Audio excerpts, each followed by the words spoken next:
पहला भारतीय Sikh fighter pilot Hardeep Singh Malik इकलौता ही भारतीय पायलट जो कि पहले विश्व युद्ध विचों जिंदा मुड़िया। अज असीं लैके आए हाँ एक ऐसे शख्स की गाथा, एक ऐसी गौरवमयी शख्सियत जो तुहानूं प्रेरेगी ते कई थावां ते चौंका भी देवेगी। एक कहानी असलीयत विच मन्ने जांदे उड़ने सिख दी है जिसनूं तुसीं जाणदे नहीं होवोगे। इन्हां नूं दुनिया ने एक बड़ा ही अनोखा नाम दिता, फ्लाइंग हॉबगॉबलिन। चलो जानते हाँ कौन ने वो। सन 1894 रावलपिंडी जो कि हुण पाकिस्तान विच है विखे जन्मे हरदीप सिंह मलिक सिर्फ कौम दे ही नहीं बल्कि भारत दे मान बने।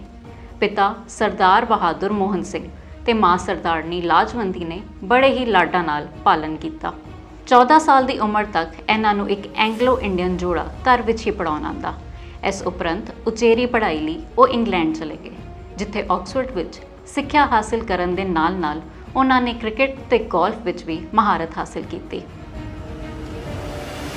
पर जब पहला विश्व युद्ध छिड़िया तो मलिक साहब के दोस्तों ने ऑक्सफोर्ड की पढ़ाई छड्डी ते फौज विच भर्ती हो गए। मलिक के मन विच भी यही करन दी इच्छा सी, पर हिंदुस्तानी होने कारण नस्ली भेदभाव होया ते उन्हां नूं ये मौका ना दिता गया अते उल्टा इंडियन मिलिटरी हॉस्पिटल विच काम करन लई कह दिता गया। मशहूर इतिहासकार ते पत्रकार सोमनाथ जी लिखते हैं कि यही वो समा सी जिसने हरदीप सिंह नूं फाइटर पायलट बनन लई प्रेरिया। जदों ਜ਼ਖਮੀਆਂ ਨੂੰ ਐਂਬੂਲੈਂਸ ਵਿੱਚ ਲੈ ਕੇ ਜਾਂਦੇ ਤਾਂ ਉਹ ਅਸਮਾਨ ਵਿੱਚ ਉੱਡ ਰਹੇ ਜਹਾਜ਼ਾਂ ਨੂੰ ਵੇਖਦੇ। ਇਸ ਉਪਰੰਤ ਉਹਨਾਂ ਨੇ ਇੱਕ ਫੈਸਲਾ ਕੀਤਾ ਕਿ ਉਹ ਫ੍ਰੈਂਚ 에ਅਰਫੋਰਸ ਵਿੱਚ ਸ਼ਾਮਿਲ ਹੋਣਗੇ ਤੇ ਉਹ ਇਸ ਕੋਸ਼ਿਸ਼ ਵਿੱਚ ਕਾਮਯਾਬ ਵੀ ਹੋ ਗਏ। ਜਦੋਂ ਇਸ ਗੱਲ ਦੀ ਜਾਣਕਾਰੀ ਉਹਨਾਂ ਨੇ ਆਪਣੇ ਆਕਸਫੋਰਡ ਦੇ ਇੱਕ ਅਧਿਆਪਕ ਨੂੰ ਦਿੱਤੀ ਕਿ ਫ੍ਰੈਂਚ ਰੈੱਡ ਕਰਾਸ ਨੇ ਉਹਨਾਂ ਨੂੰ ਫਾਈਟਰ ਪਾਇਲਟ ਵਜੋਂ ਸਵੀਕਾਰ ਕਰ ਲਿਆ ਹੈ ਤਾਂ ਉਸਨੇ ਮੇਜਰ ਜਨਰਲ ਹੈਂਡਰਸਨ ਨੂੰ ਇੱਕ ਚਿੱਠੀ ਲਿਖੀ ਤੇ ਕਿਹਾ ਕਿ ਇਹ ਸ਼ਰਮਨਾਕ ਹੈ ਕਿ ਅਸੀਂ ਇੱਕ ਭਾਰਤੀ ਤੋਂ ਰਾਇਲ ਫਲਾइंग ਕਾਰਪਸ ਵਿੱਚ ਸ਼ਾਮਿਲ ਹੋਣ ਦਾ ਮੌਕਾ ਖੋਲਿਆ ਜਦੋਂ ਕਿ ਫ੍ਰੈਂਚ ਤੱਕ ਉਸ ਨੂੰ ਉਪਾਧੀ ਦੇਣ ਲਈ ਰਾਜ਼ੀ ਹੋ ਗਏ ਸਨ।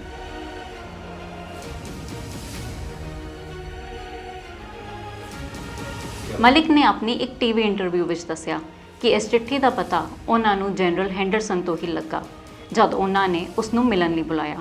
ਇਸ ਮੁਲਾਕਾਤ ਤੋਂ ਬਾਅਦ ਉਹਨਾਂ ਨੂੰ ਟ੍ਰੇਨਿੰਗ ਲਈ ਭੇਜਿਆ ਗਿਆ ਤੇ RFC ਵਿੱਚ ਫਾਈਟਰ ਪਾਇਲਟ ਨਿਯੁਕਤ ਕੀਤਾ ਗਿਆ। इस तरह हरदीप सिंह मलिक बने रॉयल एयरफोर्स के पहले भारतीय फाइटर पायलट। पग बनते होने करके उन्हां लई खास हैलमेट तैयार करवाया गया जिस करके उन्हां नूं फ्लाइंग हॉबगॉबलिन कहा जाता सी। एक बड़ा विशाल ते विचित्र जिहा हैलमेट सी ते आखिरकार इस तरह उन्हां ने पहले विश्व युद्ध विच हिस्सा लिया। वो इकलौते भारतीय फाइटर पायलट सन जो इस विश्व युद्ध विचों जिंदा बचे सन। जर्मनां नाल लड़दे उन्हां दी एक लत्त विच 2 गोलियां लगियां सन जो हमेशा ताईं उन्हां दे नाल रहियां। वो इस किस्से बारे दसदे ने कि दुश्मनां दे जहाज़ां ने उन्हां नूं घेर लिया सी। गोली लगन कारण वो पहलां ही जख्मी सन पर फिर भी लहू लिहान हो के वो जंग विच जूझ रहे सी। दुश्मनां दी गोली उन्हां दे जहाज़ दे टैंक कोलों भी गुजरी पर वो फटिया नहीं। एक कुदरत दा करिश्मा ही सी। उन्हां दे जहाज़ उपर लगभग 400 गोलियां चलाईयां गईयां पर उन्होंने जहाज़ लैंड करवा दिता। उन्होंने एक इंटरव्यू च दस्या कि उन्होंने दे मकैनिक ने हैरान होकर उन्होंने पूछा कि ये किवें हो गया।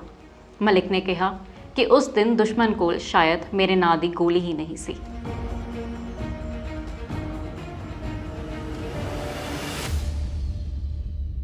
विश्व युद्ध मुक चुका सी ते हुण रॉयल एयरफोर्स विच भारतीय फाइटर पायलट का कोई खास भविख नहीं सी बचिया। इसलिए हरदीप सिंह मलिक भारत वापस आ गए। बाद विच उन्होंने इंडियन सिविल सर्विसिज की प्रीख्या पास की ते वो ICS ऑफिसर बन गए जिसनों अजकल असी IAS ऑफिसर भी कहने हाँ।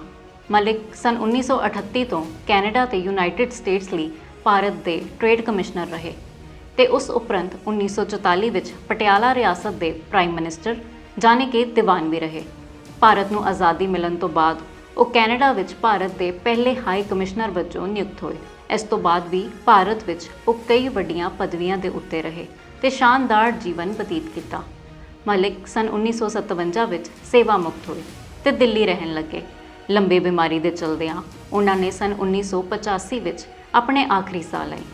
उन्हां दी स्वै जीवनी a little work a little play साल 2011 विच प्रकाशित हुई। अपनी मेहनत के बलबूते जीवन विच इन्ना कुछ हासिल करना कोई छोटी गल नहीं है ਤੇ ਸਰਦਾਰ ਹਰਦਿਤ ਸਿੰਘ ਮਲਿਕ ਨੇ ਇਹ ਸਾਰੀਆਂ ਪ੍ਰਾਪਤੀਆਂ ਉਦੋਂ ਕੀਤੀਆਂ ਜਦੋਂ ਹਜ਼ਾਰਾਂ ਔਕੜਾਂ ਹੌਸਲਾ ਢਾਉਣ ਲਈ ਉਹਨਾਂ ਦੇ ਅੱਗੇ ਖੜੀਆਂ ਹੋਈਆਂ ਸਨ। ਮਿਹਨਤ ਤੇ ਜਜ਼ਬੇ ਦੀ ਇਸ ਤੋਂ ਚੰਗੀ ਮਿਸਾਲ ਭਲਾ ਹੋਰ ਕੀ ਹੋ ਸਕਦੀ ਹੈ।